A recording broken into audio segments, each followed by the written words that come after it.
Hello everyone. In this video I will do an RBMK simulation. I will be trying to synchronize and desynchronize the generator from the grid, and this comes after the blackout that happened in Spain on Monday 28th of April 2025. We can see in the plot what happened that day. In different colors we have the generation of electricity, and the yellow line is the consumption.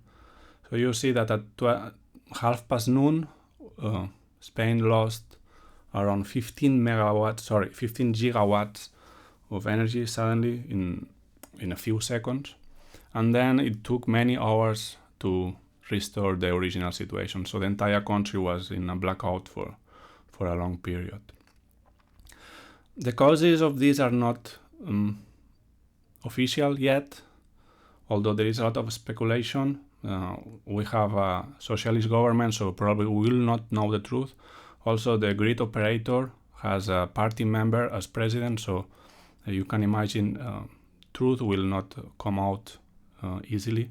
Maybe after many years, when this government falls, we will know what actually happened. But we can already speculate that the big proportion of renewable energy has a big importance in this blackout. You can see that the photovoltaic, sun photovoltaic energy was very large at the moment of the grid fall.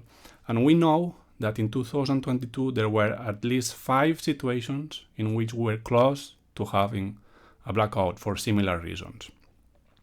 Those were solved using an emergency procedure in which the grid controller can disconnect 1 gigawatt of industry, high consumption industry. They have an agreement with them to do so. Even if that is supposed to be used only in emergency situations, that was used 5 times just for market sake during 2022. So it means if something happened during these 5 events, it would have meant a grid loss like the one here. Many people say that this is caused because of the high proportion of photovoltaic, which is not a synchronous energy, so it means it doesn't have a physical inertia attached to the main frequency. So this means that in front of any fluctuation of the grid frequency, all this area here does not have the ability to stabilize it. While the energies in the bottom here, the purple is nuclear and the ochre is gas, so combined cycle, gas turbine plus steam turbine. Those are synchronous energies. Also this pink one here, which is cogeneration, so basically burning wooden things and stuff to boil water. So because those are attached to a turbine, which is attached to a generator that is synchronized to the grid, it's very hard to bring them apart from the synchronous frequency. So that's why when there is a fluctuation, they tend to stabilize it. So they tend to go back to the original frequency because of their kinetical energy, their inertia. So there is a lot of debate nowadays if having more proportion of these synchronous energies would have saved from this to happen. As I said, we will not know because all the system is in control of the socialists, which will hide and manipulate the information. But at least we can speculate and make hypotheses with the data we have. And what I will do now is to imagine what would happen with the purple part of the energy production, which is nuclear. So I will use the RBMK simulator, which you may already know.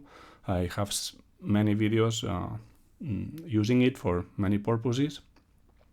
And in this case, we'll assume or think that we are in charge of this nuclear power plant, and what would happen in the case of a grid loss.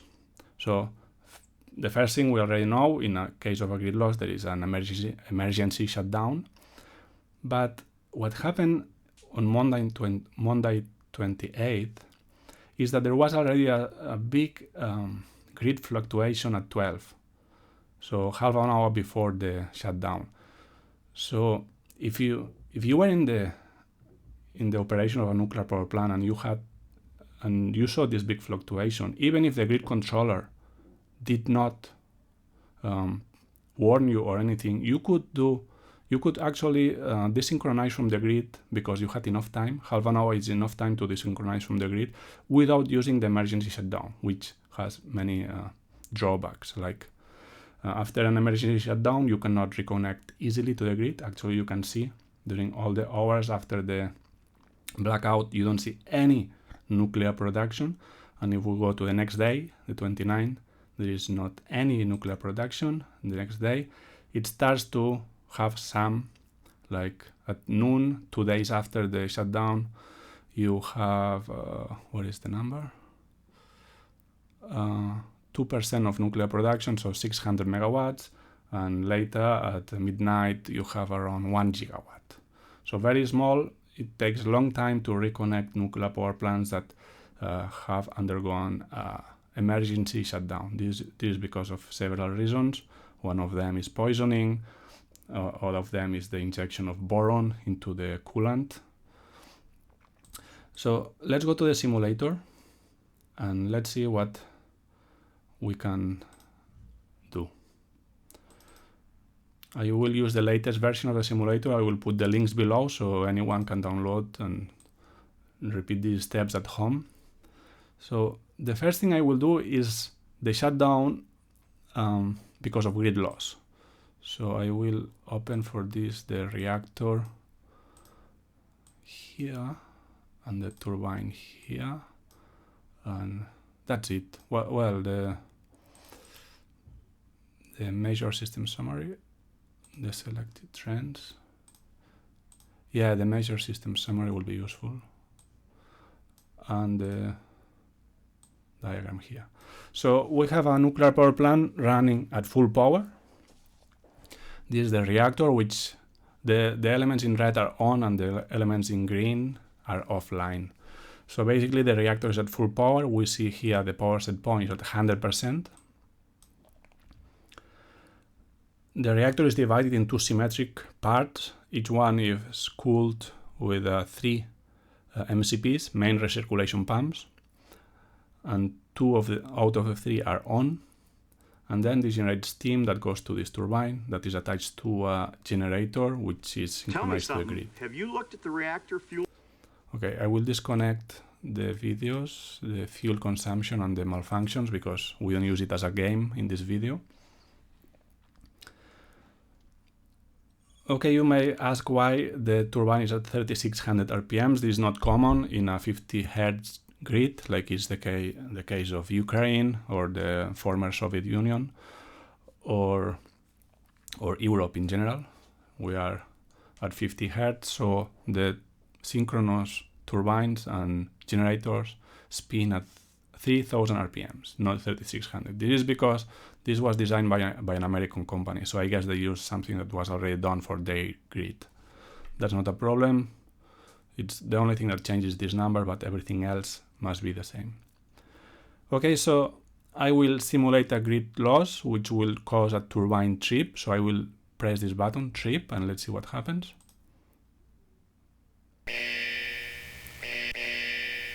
Let's open the alarms. So you see turbine trip, reactor trip, which is triggered by the turbine trip. So the power set point is set at 2% right after the turbine trip. You see this number here in percentage, 55, 56, 57 is the insertion of control rods. So now the reactor is automatically inserting all control rods to stop the reaction as fast as possible. But as you see, it's not very fast. Like it will pass almost 1 minute until all rods are inserted at this velocity. That's why there are several systems to keep cooling the reactor in an event of a scram. And because the cooling systems will also take some time to start pumping water using the diesel generators. Okay, I will acknowledge all the alarms. So basically you have all the main recirculation pumps stopped. You have these 2 pumps that are the offline core cooling system pumping water from a reservoir So there are two, one for each half of the core, and these two are fed with diesel generators. You think that you need quite a lot of power to pump water through a reactor core, so of the order of megawatts. So these diesel generators are super big. They need around 30 seconds to start up. And that's why the 30 seconds after a shutdown is critical, because the reactor can spike in temperature and damage its fuel claddings. And that's why in an RBMK, the MCPs, which are the three pumps here and here, receive electricity from the generator using the spinning kinetic energy of the turbine while it's slowing down after an emergency shutdown. This is interesting because it's the same energy that is supposed to stabilize the grid in an event of grid instability like the one that happened in Spain on Monday. Okay, but that's it. So the only thing we can do now is to follow the normal procedure to shut down everything, to cool the reactor safely, and then the reactor will follow a process of poisoning because it has been running at full power and we suddenly shut it down. It will start producing xenon, which is neutron poison. It absorbs neutrons, so it avoids the reaction to happen. So it's very difficult to start a reactor, or impossible, after a shutdown. In addition, in pressurized water reactors, there is the injection of boron, which is an additional poison, which is injected into the cooling water to assure that heat is not being produced or chain reaction does not follow shutdown. And that is difficult to remove from the water, so that's one of the reasons why it takes so long to start a reactor after an emergency shutdown. Okay, so that's not interesting. What we would do now is just start step by step to bring this reactor back to life, but it's not what we will do. I have videos in this channel that do this, the step-by-step startup of the reactor, which takes around 1 hour. So I will close the simulator and open it again. And now we will imagine that we have information either from monitoring the grid or directly from the grid operator that the grid is going to be unstable in the next 1 hour. So let's see if we can protect ourselves and bring this reactor to a low power mode and desynchronize the turbine and the generator from the grid. So once the problem is solved, maybe after the peak hours of photovoltaic energy, we can bring the reactor back to the grid without waiting several days. So I will open the usual panels. Absorber rod control, reactor power regulation, the two main circulation loops,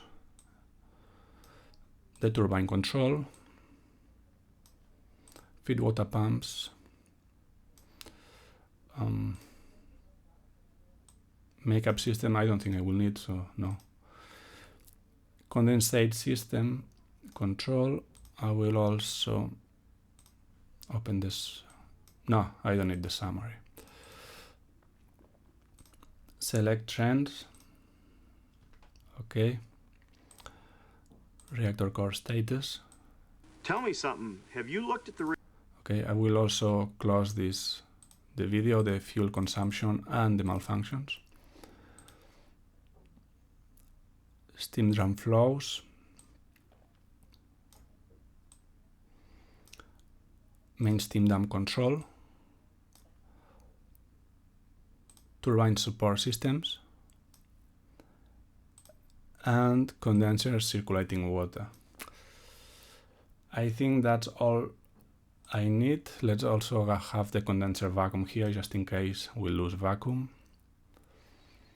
Okay, so first of all, we will start reducing power set point. As easy as that.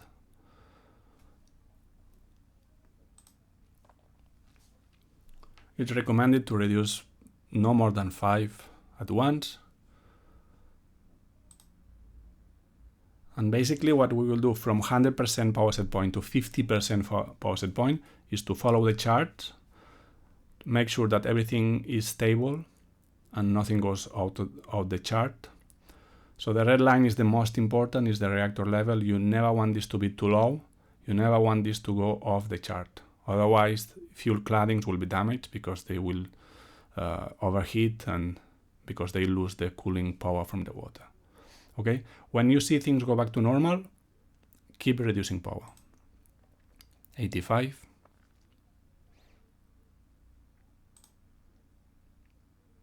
75, that's too much. Let's go back to 80.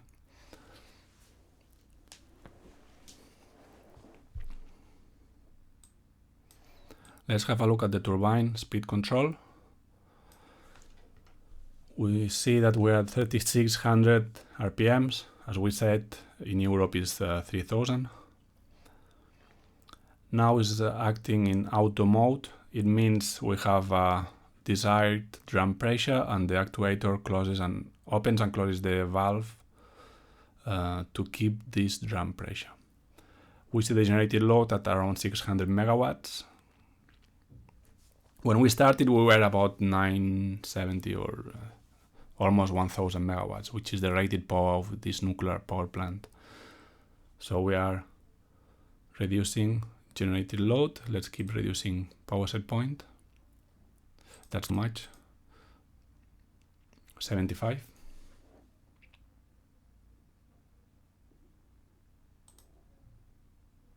70.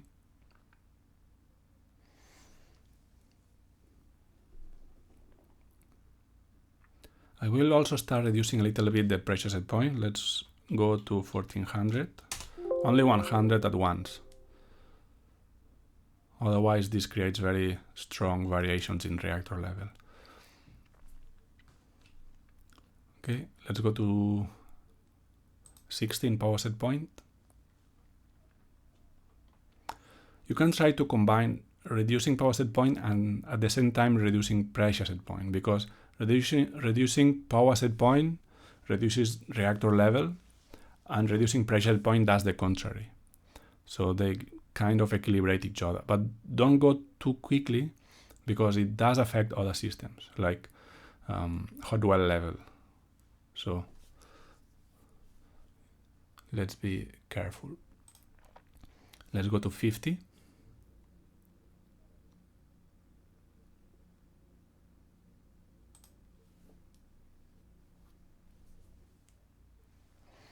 Okay, the generated load is already below 500 megawatts. Theoretically, below 500 megawatts, you don't need more than one circulating water pumps. So I will switch off the second one and we get the corresponding alarm. Okay, I can acknowledge it.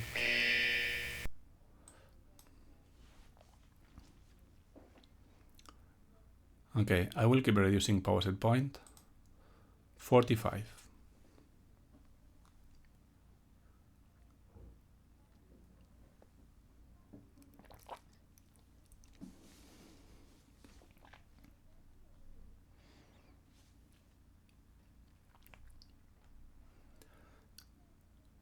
A bit more.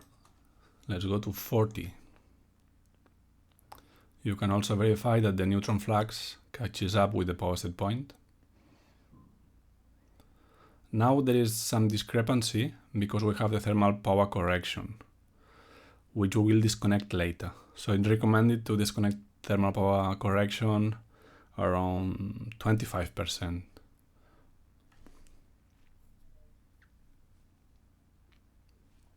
Let's go to 35.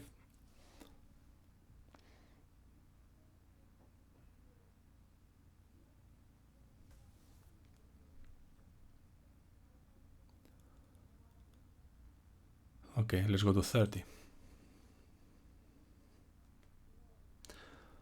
And at this point we are below 250 megawatts of generated load. With this power, you must be able to disconnect the second MCP of each side of the reactor. That is not mandatory. You could do the desynchronizing from the grid, having two pumps on. because we are not at the end of the cycle. So you can see the insertion of the rod is 45%. So we still we're at mid-cycle, fuel cycle. So it means we could reach very low power level, meaning very low voiding. We have voiding now of around 3%, which is quite low. So the reason why you turn off pumps when you reduce power is to keep voiding high, so which helps the reaction because this is a positive void coefficient reactor. But as I said, because the fuel is not at the end of the cycle, we have still enough headroom to do this without switching off the pumps, if you want. So I will switch them off.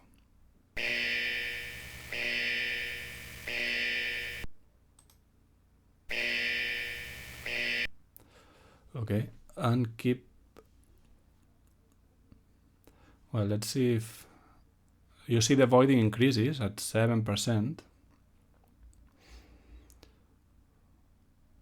But any change of reactivity must be cancelled off by the moving of the control rods, because as you know, the reactor is in an auto setting. Okay, let's reduce the power to 25%.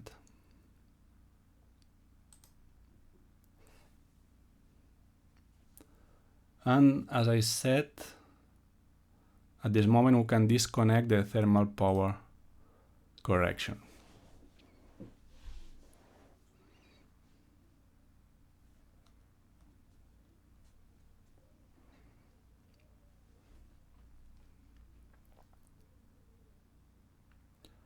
Okay, we could also decrease a bit pressure set point at this moment, because very soon we will get to very low generated loads. So there is always a danger of going into negative generator load, which would automatically cause a turbine trip.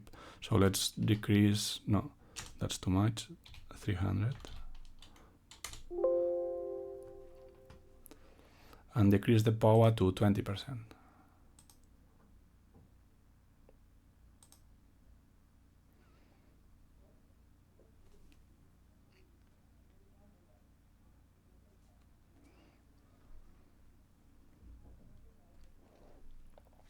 Okay, next steps start to be very delicate.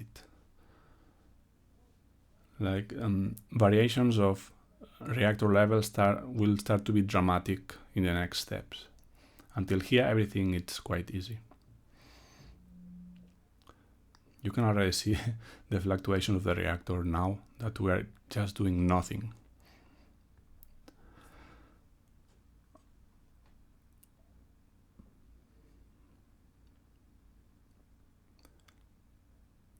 Okay, so when the reactor starts to recover, you see now it's recovering, we can go to 15% of power set point.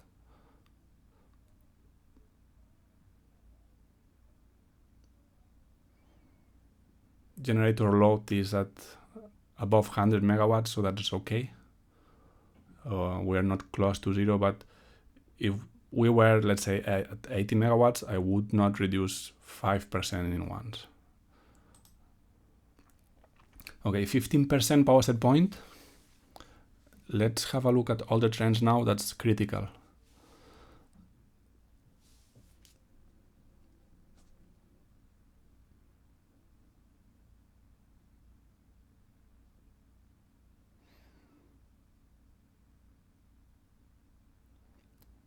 Okay. And at 15%, it's the moment in which you can switch off one feed pump and one condensate. So switch off one of the condensate pumps. So we are left only with one condensate pump, and switch off the feed pump number 2. Also the discharge valve. Okay. And let's wait 1 second if everything is okay. Which seems it is. And the generated load is 73 megawatts. Okay, I will keep decreasing the power set point, but now I will use the fine decrease, so it's the second arrow.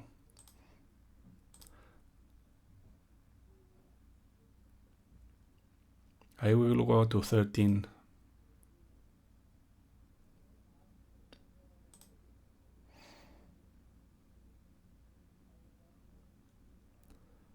Fine. I will also decrease the steam dump. So from now on, it will be the steam dump bypass which will control the steam flow, not the turbine. So let's set it just below 1300.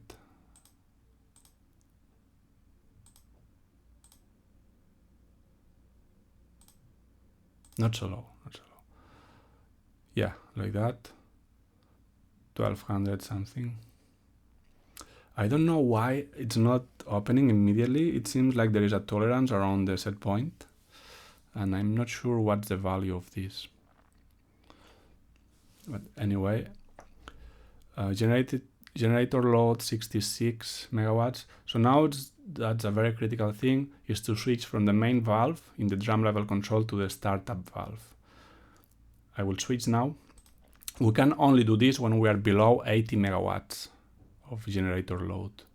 And if it reaches 100%, it means it cannot control the flow. So let's keep an eye on this. 88, 98, 100. Okay, that's not good. That's not good. Let's look at the trends, if they stabilize or not. Generator load went up.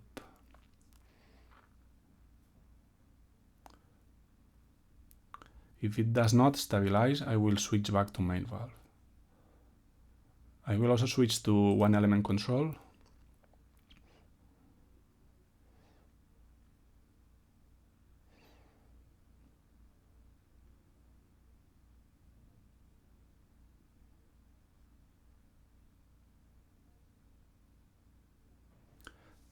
See, the reactor is slowly going down.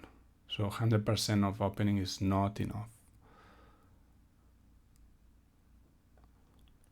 I will switch to the startup valve in the turbine and try to control it manually. So switch it.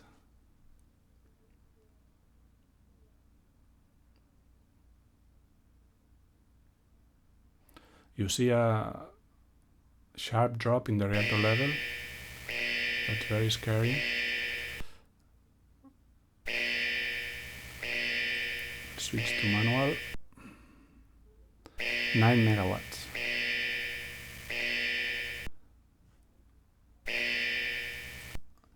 And it's recovering. I'm not sure why this drop happens. One guess is that the startup valve is cold, so when you put steam through it, it slightly reduces the energy of the system, but I'm not sure. Or maybe because the synchrony between the opening and the closing of the ODA is not perfect, so that's what's causing this dip.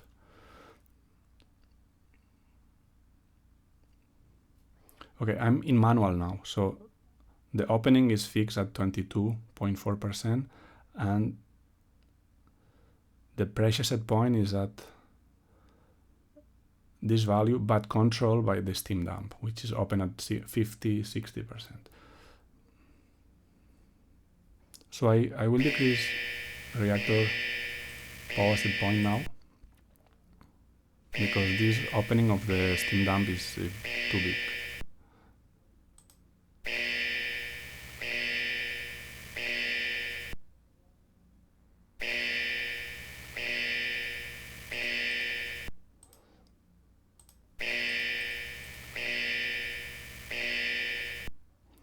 I will close the steam dump because I'm losing the reactor.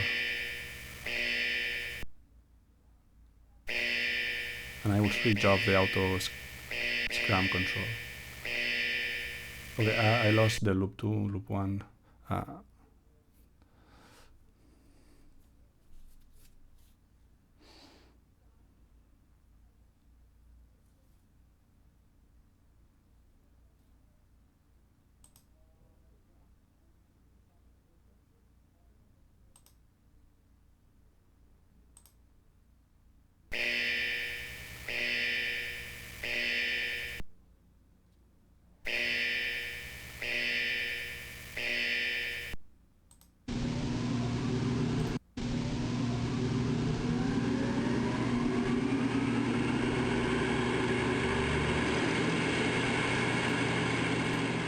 Let's see if we can recover it, but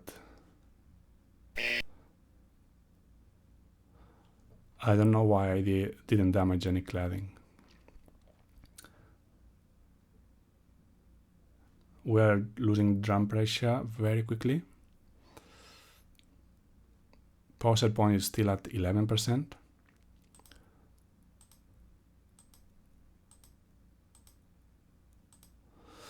Oh. Things got out of hand, like I could not predict that.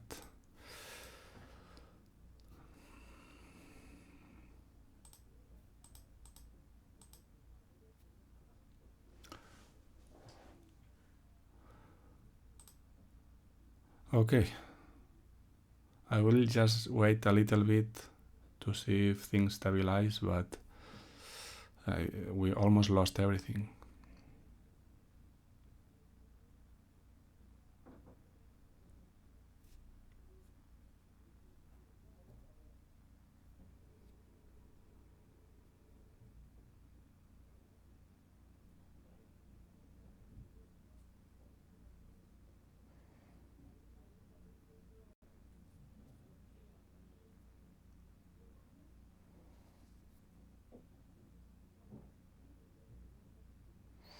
Okay, now that things look like they are stable, we'll keep reducing reactor power.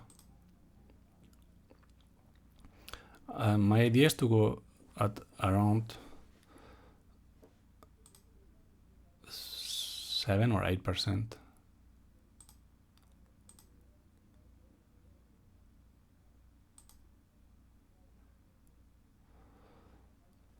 And at this point, we can keep closing the turbine here. I will also decrease the set point, so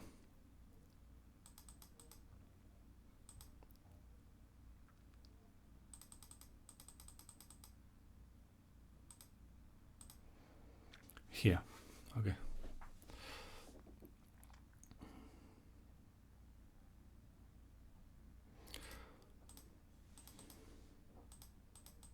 So now the goal is to reach the generated load, which is positive but very small, so maybe below 1, and then we can open the generator breaker. So this means detaching the turbine from the generator.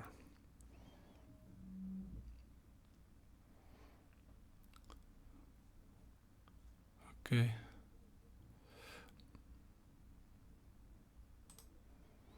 We're at 4 megawatts, 3 megawatts, 2 megawatts.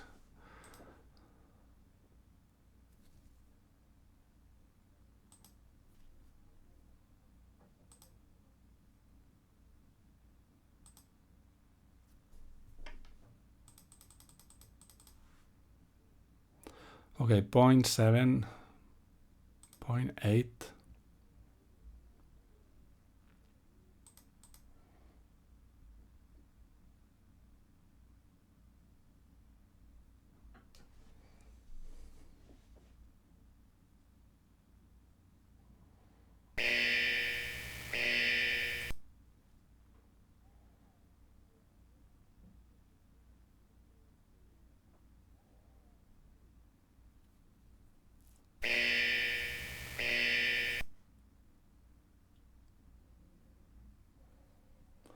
You see that the steam dam open now? Okay, I will just open the generator breaker now. It should be fine. Yes.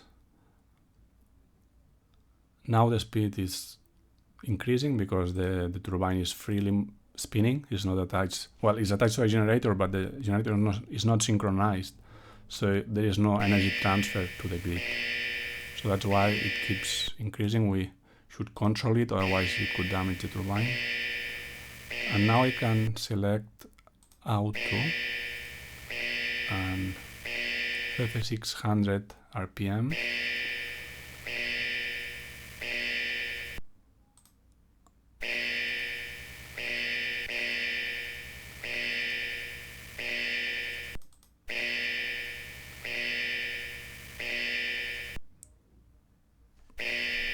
I don't know why it keeps speeding up. steam drain open. Okay.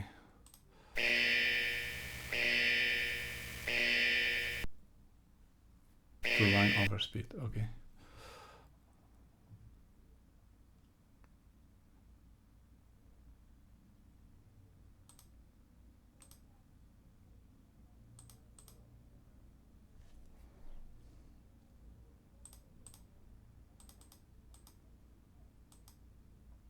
So we are desynchronized from the grid now. Let's see what's the valve opening that keeps a steady speed around 3600.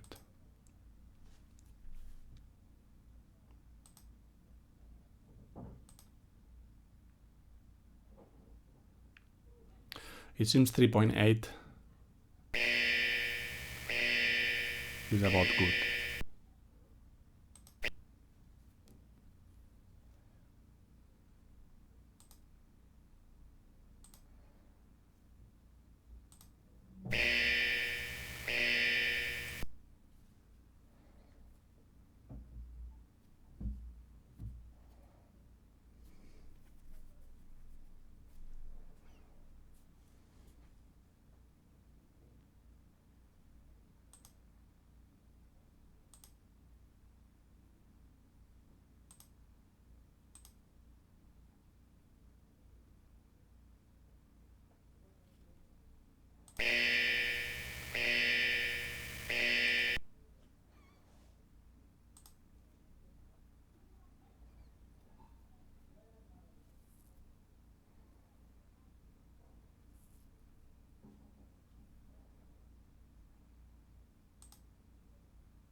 Okay, so this was desynchronizing an RBMK reactor from the grid. It may be slightly different with a pressurized water reactor like Westinghouse or EDF designs. But basically, the difficult thing is to bring the power down close to zero. Desynchronizing is easy, you just open the breaker. Synchronizing may be a bit more difficult because you should match the synchrony, which we will try now. But that's the idea. If we bring it down to a power which is close to zero, we are not injecting boron in the case of pressurized water, and we don't break things because possibly when you do an emergency shutdown, not only is dangerous because if some emergency system fails and the cooling of the reactor fails, things could go wrong, but also it could be expensive because of the high temperature gradients in time and space, things could break. So now that we have been off grid for a moment, we'll try to go on synchronize to the grid again. So I will increase the power set point to 12. The turbine is slightly over speed now, so we'll reduce the speed of the turbine and synchronize it to the grid.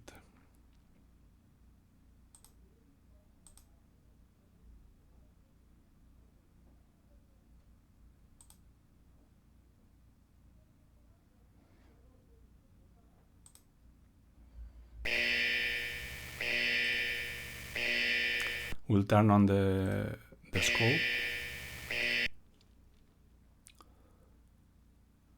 Okay.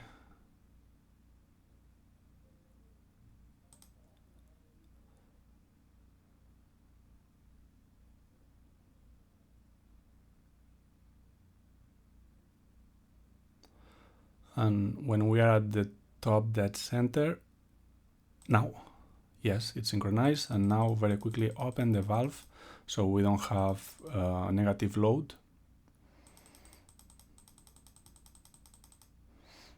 Switch to auto and reduce power set point immediately, so it will increase power.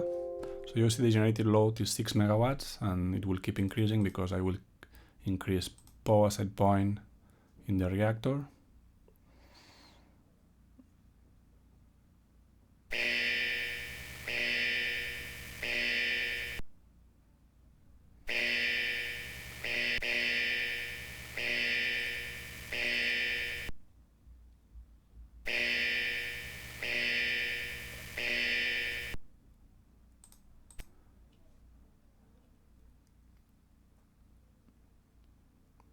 And then it's a matter of following all we did, but in the reverse order, until we hit 100% power. I hope you like this video. See you in the next video. Bye.